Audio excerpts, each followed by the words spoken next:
এত সুন্দর কন্যা, মানুষ কি এত সুন্দর হতে পারে? এটার কল্পনা আমি করতে পারি না। আমি মা হয়ে এই সন্তানকে কিভাবে কবরস্থ করি? যদিও স্বামীর নির্দেশ ছিল কন্যা সন্তান হওয়ার সাথে সাথে এই কন্যা সন্তানকে জীবদ্দশায় কবরস্থ করবে, কিন্তু দাহিয়াতুল কালবি রাদিয়াল্লাহু তাআলা আনহু স্ত্রী সন্তানের সৌন্দর্যের প্রতি লক্ষ্য করে, সন্তান মায়ের প্রতি এত ভালোবাসা থাকার কারণে ওই মা সন্তানকে জীবদ্দশায় কবরস্থ করতে পারলেন না। ভাইরা আমার, বন্ধুরা আমার, এই জন্য আল্লাহ রাব্বুল আলামিনের বিধান হলো কোন বাবা কোন মাকে তার সন্তানের লাশ দিয়ে কবর পর্যন্ত যাওয়ার অনুমতি ইসলাম দেয় নাই। কেন দেয় নাই? কারণ কি? কারণ হলো, যদি কোনো সন্তানের লাশ কাঁদেনি, মা যদি তার কবর পর্যন্ত পৌঁছে আর মা যদি তার কবরের মধ্যে লাশটা নামায়, তাহলে ওই মা আর জীবিত অবস্থায় ফিরে আসতে পারবে না। আর আমার বন্ধুরা আমার, ওই মায়ের মনের ভিতরে সন্তানের প্রতি এতটুকু ভালোবাসা, মায়া, ওই মা কবর থেকে আর জীবিত অবস্থায় ফিরে আসতে পারবে না। এই জন্য আল্লাহ রাব্বুল আলামিন ইসলামের বিধান দিয়েছেন, কোন সন্তান যখন মারা যাবে ওই সন্তানের লাশ বাবা নিয়ে কবরে শুয়ে জীবিত আসতে পারে, মা কখনো জীবিত ফিরে আসতে পারে না। হযরত দাহিয়াতুল কালবি রাদিয়াল্লাহু তাআলা আনহুর বিবি সন্তানের প্রতি মায়া লেগে গেছে, যে মহব্বত লেগেছে, সন্তানের সৌন্দর্যের প্রতি লক্ষ্য করে, যদিও তার স্বামীর নির্দেশ ছিল, এরপরেও ওই সন্তানকে কবরস্থ করতে পারছেন না। মনে মনে চিন্তা করলেন, দাহিয়াত যখন আসবে এই সন্তানকে অন্যের পরিচয় দিয়ে অন্যর বাড়িতে লালন পালন করতে থাকবো, আর যখন বাড়িতে দাহিয়া আসবে তখন এই সন্তান সম্পর্কে কোনো পরিচয় দিব না, সন্তানের পরিচয়টা গোপন রেখে রাখবো। হযরত দাহিয়াতুল কালবি রাদিয়াল্লাহু আনহুর বিবি আস্তে আস্তে অন্যের পরিচয় দিয়ে এই সন্তানটা যখন তিল তিল করে বড় হতেছিলেন, কিছুদিন পর 4 বছর পরে হযরত দাহিয়াতুল কালবি রাদিয়াল্লাহু তাআলা যখন ফিরে আসছেন, ফিরে আসার পরে কিছুদিন পর কিছুদিন পর ওই দাহিয়াতুল কালবি রাদিয়াল্লাহু তাআলা তাকে জিজ্ঞাসা করতেছেন, হে বিবি, তোমার গর্ভের যে সন্তান ছিল সেই সন্তানটা কি হয়েছে? এবার তার বিবি মিথ্যার আশ্রয় দিয়ে বললেন, ওই সন্তানটা মৃত হয়েছিল বিদায় তাকে কবরস্থ করে ফেলেছি। নাউজুবিল্লাহ বলেন। ভাইরা আমার, বন্ধুরা আমার, কতটুকু নির্দয় পাষাণ হৃদয় হলে তার স্ত্রী তার স্বামীর কাছে সন্তানের পরিচয় দিতে পারে না, সন্তানের কথাগুলো গোপন রাখতে পারে? কতটুকু নির্দয় আর পাষাণ হলে এতটুকু কাজ করতে পারে? ভাইরা আমার, বন্ধুরা আমার, কিছুদিন পর দাহিয়াতুল কালবি রাদিয়াল্লাহু তাআলা স্ত্রী তার স্বামীকে নিয়ে তার শ্বশুরালয় বেড়াইতে গেলেন। হঠাৎ করে দাহিয়াতুল কালবি রাদিয়াল্লাহু তাআলা ওই ছোট শিশু কন্যাটি তার নানি বাড়িতে এরকম ভাবে লালিত পালিত হইতেছিল, অন্যের পরিচয়, দাহিয়ার পরিচয় দেয় নাই। কিন্তু দাহিয়াতুল কালবি রাদিয়াল্লাহু তাআলা যখন তার শ্বশুরালয় এত সুন্দর একটি কন্যা সন্তান দেখতে পারলেন, তখন তার বিবিকে জিজ্ঞাসা করলেন, বেবি, হে, এত সুন্দর চাঁদের মতন ফুটফুটে কন্যা সন্তান, এটা কার? এরকম জিজ্ঞাসা করলেন। বিবি ইতস্ততা বোধ করতেছেন, পরিচয় দিবেন কি দিবেন না। কিন্তু দেখা গেল দাহিয়াতুল কালবি রাদিয়াল্লাহু তাআলা তার মনের ভিতরে এত আবেগ সৃষ্টি হয়েছে, ভালোবাসা সৃষ্টি হয়েছে, সন্তানটারে দূরে যায় কুলে নিলেন। এত সুন্দর কি আল্লাহ তাআলা মানুষ বানাইতে পারে? আহারে, এত সুন্দর সন্তান যদি আমার হইতো। মনে মনে এরকম কামনা করতেছে। সন্তানটাও অনেক দিন পরে তার পিতার আদর স্নেহ ভালোবাসার পাওয়ার কারণে দৌড়ায় যায় দাহিয়াতুল কালবি রাদিয়াল্লাহু তাআলা আনহুর কুলে উঠে পড়েছে। এবার সন্তান দাহিয়াতুল কালবি রাদিয়াল্লাহু তাআলার সন্তান দৌড়ায় যখন দাহিয়াতুল কালবি রাদিয়াল্লাহু তাআলা আনহুর কুলে উঠেছেন, কুলে উঠে বাবার দাহিয়াতুল কালবি রাদিয়াল্লাহু তাআলা গাল মুখে চুমা খাচ্ছেন, বাবাকে আদর সোহাগ দিচ্ছেন, আর বলতেছিলেন, বাবা, বাবা, বাবা, তুমি এতদিন কোথায় আমার থেকে লুকাইছিলে? যখন কন্যা সন্তানের জবান থেকে দাহিয়াতুল কালবি রাদিয়াল্লাহু তাআলা বাবা বাবা বলে চিৎকার শুনলেন, সঙ্গে সঙ্গে তার বিবিকে জিজ্ঞাসা করল, কি ব্যাপার, কি ব্যাপার বিবি, এটা সন্তানটা কার? এবার দাহিয়াতুল কালবি রাদিয়াল্লাহু তাআলা বিবি মনে মনে চিন্তা করলেন, যেহেতু স্বামী ওই কন্যার প্রতি ভালোবাসা জন্মেছে। এই মুহূর্তে যদি পরিচয় দেই, হয়তো এই সন্তানটা দাহিয়াতুল কালবি জীবদ্দশায় কবরস্থ করবে না। এই কারণে হযরত দাহিয়াতুল কালবি রাদিয়াল্লাহু আনহু বিবি সঙ্গে সঙ্গে বলে ফেললেন, হে দাহিয়া স্বামী, হে আল্লাহ রাব্বুল আলামিন আপনাকে যেমন সুন্দর করে দুনিয়াতে প্রেরণ করেছেন, পাঠিয়েছেন, তদ্রূপ আপনার উরুজাত সন্তানকেও আল্লাহ রাব্বুল আলামিন ততটুকু সুন্দর করে বানিয়েছেন। এত সুন্দর হওয়ার কারণে এই কন্যা সন্তানটার নাম দিয়েছি জামিলা। সুবহানাল্লাহ। এই কন্যা সন্তান নাম দিয়েছে জামিলা। সবচেয়ে সুন্দর হওয়ার কারণ এর নাম দিয়েছে জামিলা। এবার দাহিয়াতুল কালবির অন্তরের মধ্যে ওই জাহিলি যুগের ওই মনসত্ব মনোভাবটা জন্ম হলো, ওই হিংসত্ব পরায়ণের মনোভাব সৃষ্টি হয়ে গেল। সঙ্গে সঙ্গে নিজেকে জিজ্ঞাসা করতে, হে দাহিয়া, তুমি কিভাবে সমাজের কাছে মুখ দেখাবে? কারণ হলো তুমি হলে সরদার, তুমি হলে কওমের সরদার, তুমি হলে কওমের নেতা। ইতিপূর্বে কওমের সমস্ত কন্যা সন্তানকে তোমার হাতে জীবদ্দশায় কবরস্থ করেছো। আজকে যদি তুমি তোমার কন্যাকে জীবিত রাখো, মানুষ তোমাকে ধিক্কার দিবে, অপমান অপদস্থ করবে, অপমানে হ্যায় প্রতিপন্ন করে তোমাকে ধিক্কার দিয়ে গালি দেবে। দাহিয়া, আজকে তোমার সন্তান বলে তুমি জীবিত রেখে দিয়েছো, অথচ আমাদের সন্তানরার কি অপরাধ ছিল, তাদেরকে তুমি জীবদ্দশায় কেন পুঁতে ফেললে? এই কথা সম্পর্কে আল্লাহ রাব্বুল আলামিন ঘোষণা করেন, ওয়াইদাল মাউদাতু সুইলাত বিআইয়ি যামবিন কুতিলাত। আইয়ামে জাহেলিয়াতের যুগে নারীদের কোনো মর্যাদা ছিল না, ইজ্জত ছিল না, স্বাধীনতা তো দূরের কথা, তাদের বেঁচে থাকার অধিকার পর্যন্ত তাদের ছিল না। এ কারণে আল্লাহ রাব্বুল আলামিন যে সমস্ত কন্যাদেরকে জীবদ্দশায় পতিত করে ফেলেছেন, ওই সমস্ত কন্যাদেরকে কালকে আমাদের ময়দানে আল্লাহ রাব্বুল আলামিন হাশরের ময়দানে একত্রিত করে ওই সমস্ত শিশু বাচ্চাদেরকে জিজ্ঞাসা করবে, বলবে, হে কন্যা সন্তান, হে মহিলা, হে বাচ্চারা, তোমাদের কি অপরাধ ছিল যার ফলশ্রুতিতে তোমাদের বাবারা তোমাদেরকে জীবদ্দশায় কবরস্থ করে ফেলেছে? আমার বন্ধুরা, আমার আল্লাহ রাব্বুল আলামিন বারে ইলাহি ওই সমস্ত অভিভাবকদেরকে জিজ্ঞাসা করবে, কেন এই সন্তানরা কবরস্থ করে ফেলেছো? কি অপরাধ তারা করেছিল, কি চেয়েছিল তোমাদের কাছে? আল্লাহ রাব্বুল আলামিন বলেন, বান্দারে, হে দাইয়ামে জাহিলিয়ার পিতারা, আমি কি ওই সন্তানের রিজিক তোমার জন্য প্রেরণ করি নাই? কেন, কোন অপরাধের কারণে তোমরা ওই সমস্ত সন্তানদেরকে এরকম জীবদ্দশায় কবরস্থ করেছো? অভাব ছিল, অভাবের কারণে, ইজ্জত সম্মানের কারণে? আল্লাহ রাব্বুল আলামিন বলেন, বান্দারে, আমি আল্লাহ রাব্বুল আলামিন তোমাকে সৃষ্টি করেছি, তোমার জন্য রিজিকের বন্ধ ব্যবস্থা করেছি।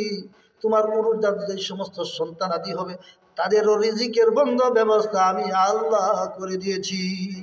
এই জন্য আল্লাহ রাব্বুল আলামিন বলেন, ওয়ামা মিন দাব্বাতিন ফিল আরদি ইল্লা আলাল্লাহি রিজকুহা ওয়া ইয়ালামু মুস্তাকাররাহা ওয়া মুস্তাওদাআহা কুল্লু ফি কিতাবিম মুবিন।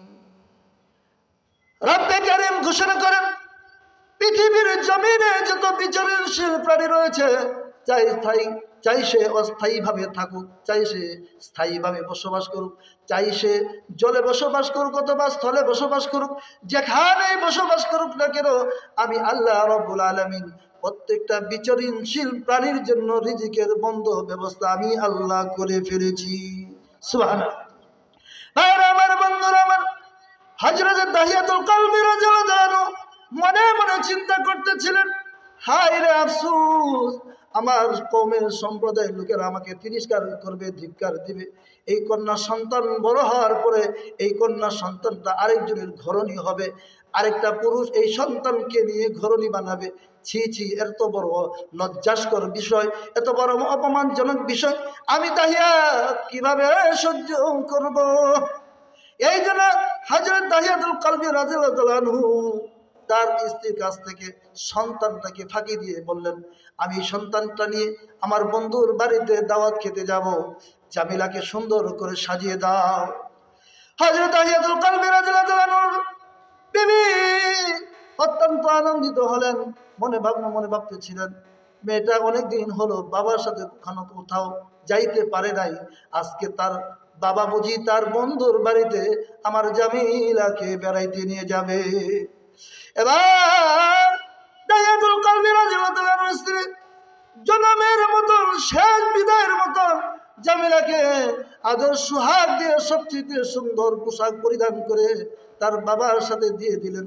যাও যাও জামিলা, তোমার বাবা বুঝি তোমাকে তার বন্ধুর বাড়িতে তোমাকে দাওয়াত খাওয়াইতে নিয়ে যাবে। ছোট্ট কোমলমতি শিশু বাচ্চা বাবার সাথে বন্ধুর বাড়িতে যাবে, একথা শোনার পরে তার আনন্দের কোনো আর সীমারেখা থাকলো না। আনন্দে আত্মা হরে মাকে এই গালে কুলে মার কোলে যায়, তার গালে মুখে চুমা খাচ্ছে, বাবাকেও গালে মুখে চুমা খাচ্ছে, বাবারকে আদর্শ হাত দিচ্ছে।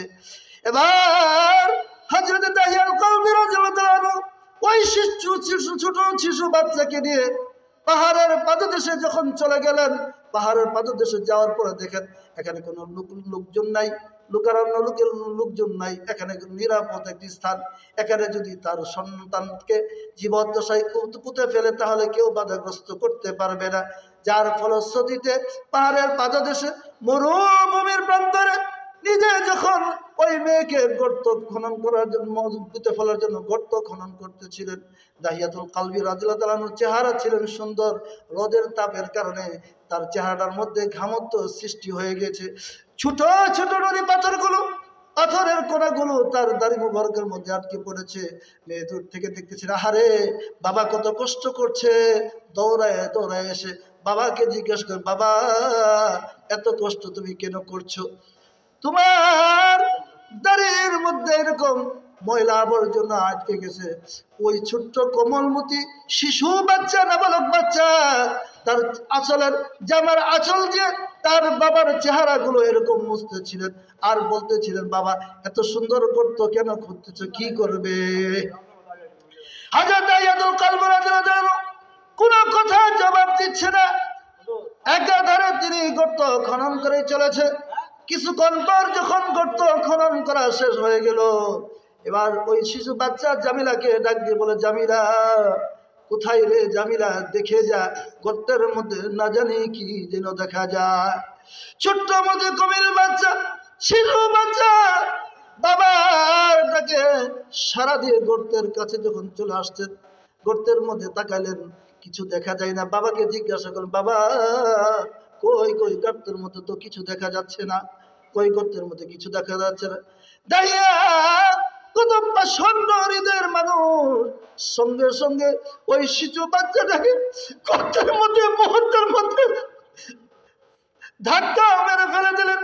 ধাক্কা মেরে দিয়ে চতুর্পাশ থেকে বালু দিয়ে তাকে মাটি চাপা দিতেছিলেন।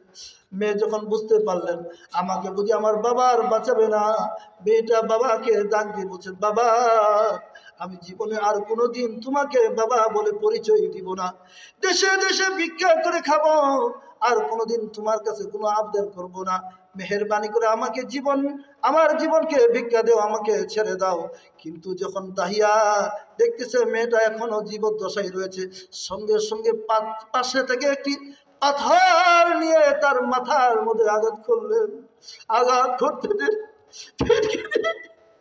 রক্ত বের হওয়ার সাথে সাথে ওই বাবা ওই বাচ্চা চিৎকার দিয়ে বলতেছিলেন, বাবা এতদিন আমি তোমার অপেক্ষায় ছিলাম, তুমি যে আমার আজরাইল হয়ে আসবা এটা তো আমি কখনো বুঝতে পারি নাই।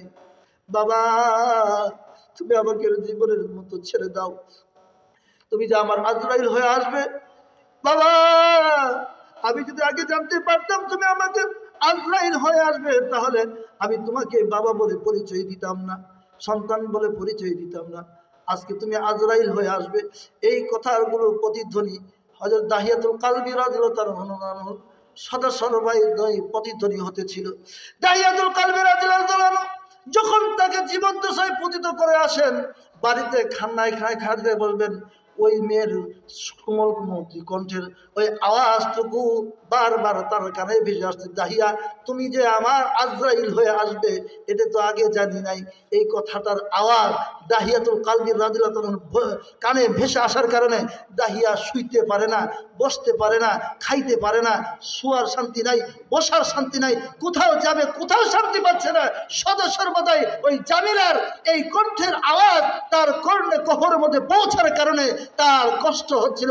হযরত রাসূল আকরাম সাল্লাল্লাহু আলাইহি ওয়াসাল্লামকে এই ঘটনা শোনাইতেছিল, হে আল্লাহর হাবিব, আমি এত বড় জঘন্যতম অপরাধ করেছি, এই অপরাধ করার পরেও কি আল্লাহ রাব্বুল আলামিন আমার জিন্দেগির গুনাহ মাফ করবেন কিনা, এই জন্য আমি ইতস্ততা বোধ করতেছি। আমি ইসলাম গ্রহণ করার পরেও আল্লাহ রাব্বুল আলামিন এই অপরাধ মাফ করবেন কিনা, এই জন্য আমি কাঁদতেছি। সঙ্গে সঙ্গে জিবরাইল আলাইহিস সালাম আল্লাহর হাবিবের কাছে ওহী প্রেরণ করলেন, আল ইসলাম ইয়াহদিমু মা কানা ক্বাবলাহু, ইসলাম হলো এমন একটি ধর্ম পূর্বের যে সমস্ত অন্যায় অপরাধ করে ফেলেছে, তুমি যদি দাহিয়া, হে দাহিয়া, তুমি যদি পড়ে নিতে পারো কালিমায়ে তাইয়্যিবা লা ইলাহা ইল্লাল্লাহ মুহাম্মাদুর রাসূলুল্লাহ, এই কালিমার খাতিরে পূর্বের সমস্ত গুনাহকে আল্লাহ রাব্বুল আলামিন মুসান করে দিবে। সঙ্গে সঙ্গে দাহিয়া পড়ে নিল কালিমায়ে তাইয়্যিবা লা ইলাহা ইল্লাল্লাহ মুহাম্মাদুর রাসূলুল্লাহ সাল্লাল্লাহু আলাইহি ওয়াসাল্লাম। ভাইরা আমার, আমি কোরআনে কারীম থেকে একটি আয়াতে কারিমা তেলাওয়াত করেছিলাম। এই আয়াতের তরজমা এবং হাদিস থেকে দুইটা হাদিস, একটা হাদিস বলে শেষ করছি। আল্লাহ রাব্বুল আলামিন বলেন, আইয়ামে জাহেলিয়াতের যুগে মানুষ কতটা বর্বরচিত ছিল এ সম্পর্কে আল্লাহ রাব্বুল আলামিন হাদিস, ইতিহাস তুলে ধরেছেন। আল্লাহ রাব্বুল আলামিন বলেন, ওয়া ইযা বুশিরা আহাদুম বিল উনসা যাল্লা ওয়াজহু মুসাদ্দাও ওয়া হুয়া কাযীম, ওই সম্প্রদায়ের মধ্যে কোন মানুষের যখন একটি কন্যা সন্তান হতো, সঙ্গে সঙ্গে তার হাস্য উজ্জ্বল চেহারাটা মুহূর্তের মধ্যে কালো হয়ে যাইত। নাউজুবিল্লাহ। শুধু তাই নয়, তার অন্তরের মধ্যে ব্যথায় ব্যথিত হইত। আহারে, এইরকম নিকৃষ্ট জঘন্যতম সংবাদ আমি আব্দুর রহমান কলিমউদ্দিনকে শোনানো হলো, এর চেয়ে নিকৃষ্ট সংবাদ কি আরো হতে পারে? এই জন্য নিজের চেহারাটাকে আড়াল করো, সমাজের থেকে তার মুখ ঢেকে সমাজ থেকে বিচ্ছিন্ন হয়ে যাইত। কারণটা কি, অপরাধটা কি? তার একটা কন্যা সন্তান হয়েছিল। নাউজুবিল্লাহ। আল্লাহ রাব্বুল আলামিন বলেন, হে পৃথিবীর নারীরা, আমি আল্লাহ তোমাদেরকে নারীর মর্যাদা দিয়েছি, আমি আল্লাহ তোমাদেরকে মায়ের মর্যাদা দিয়েছি, আমি আল্লাহ তোমাদেরকে কন্যা সন্তানের মর্যাদা দিয়েছি, আমি আল্লাহ তোমাদেরকে স্ত্রীর মর্যাদা দিয়েছি, আমি আল্লাহ তোমাদের নারীদেরকে সবচেয়ে বেশি সম্মানিত করেছি। সুবহানাল্লাহ। আল্লাহ রাসূল সাল্লাল্লাহু আলাইহি ওয়াসাল্লাম বলেন, মান আলা সালাসা বানাতিন ফাদাবাহুন্না ওয়া যাওজাহুন্না ওয়া আহসানা ইলাইহিন্না ওয়ালাহুল জান্নাহ। আল্লাহ রাসূল সাল্লাল্লাহু আলাইহি ওয়াসাল্লাম বলেন, যে ব্যক্তির তিনটি কন্যা সন্তান হলো আর ওই সন্তানগুলো আদব, শিষ্টাচার, ভদ্রতা শিক্ষা দিল এবং উত্তম পাত্রস্থ করলো, তাকে লালন পালন করে সুন্দর করে তাদের বিবাহের ব্যবস্থা করলো, ওয়া আহসানা ইলাইহিন্না, এবং ওই কন্যা সন্তানদের সাথে ভালো ব্যবহার করলো, আল্লাহ রাব্বুল আলামিনের হাবিব বলেন তার জন্য হলো জান্নাত। সম্মানিত উপস্থিতি, আমি যতটুকু আলোচনা করলাম, শুনলাম, বললাম, অগোচর কথাগুলো সকলকে আমল করার তৌফিক দান করুন এবং আমাকে যেন এই দিনের খাদেম হিসাবে কবুল আর মঞ্জুর করেন। এই জন্য সকলের কাছে দোয়া প্রার্থী হয়ে আমি আমার অগোছালো আলোচনাকে সমাপ্ত করে বিদায় নিচ্ছি। আসসালামু আলাইকুম ওয়া রাহমাতুল্লাহি ওয়া বারাকাতুহু।